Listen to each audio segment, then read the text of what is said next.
அண்டத்தில் உள்ளது, பிண்டத்தில் உள்ளது. அண்டம்னா என்ன? அண்ட சராசரம். பிண்டம்னா என்ன? உடல். அப்ப அண்டத்தில் உள்ளது, பிண்டத்தில் உள்ளது. இப்ப என்னன்னா, பெரிய விஷயத்தை படிக்கணும்னா அதை பத்தின மாதிரி வடிவத்தை படிச்சிட்டீங்கன்னா போதும். உலகத்திலே பெரிய பில்டிங் எது?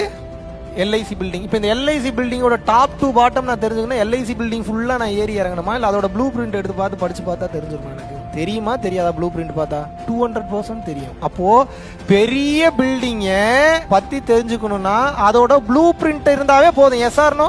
அப்ப இந்த பேர் அண்டத்தை பற்றி நீங்கள் தெரிந்து கொள்ள வேண்டும் என்றால் இந்த உடல் எனும் இந்த ப்ளூ பிரிண்ட படிச்சிட்டீங்கன்னா புரிஞ்சிடும். அப்போ எவன் ஒருவன் இந்த உடலை படித்து விடுகிறானோ, இந்த மொத்த உடலும் ஒண்ணுதான், இந்த மொத்த பிரபஞ்சமும் ஒண்ணுதான். உடம்ப படிச்சுட்டா நீங்க பிரபஞ்சத்தை படிச்சிட்டீங்கன்னு அர்த்தம். உடலை பத்தி எப்படி தெரிஞ்சுக்கிறது அப்படின்னா சும்மா தெரிஞ்சுக்க முடியாது, டீப்பா உள்ள போகணும். டீப்பா உள்ள போகாம இந்த உடலை பற்றி உங்களால் தெரிந்து கொள்ள முடியுமா? எப்படி டீப்பா உள்ள போறது? மூச்சை பிடிச்சா தான் உள்ள போக முடியும்னா போக முடியாது.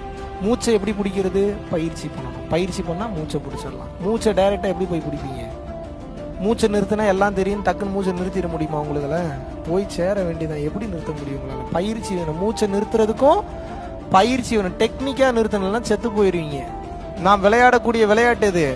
உயிருடன் விளையாட்டு. எந்த விளையாட்டு விளையாடுறோம்? ஆனா ஒரு பிளஸ் பாயிண்ட்னா அடுத்த உயிரோட விளையாடுறது இல்லை, நம்ம உயிரோட நம்ம விளையாடிக்கிறோம். அது எதா இருந்தாலும். ஆனா பயப்பட தேவையில்லை. குருமார்களின் அனுகிரகம் இருக்கும்போது பயப்பட தேவையில்லை. ஏன்? இறைவன் பார்த்துக் கொள்வார். தயவு செய்து புரிந்து கொள்ளுங்கள், மூச்சை பிடித்து விட்டால் சகலமும் சித்தி.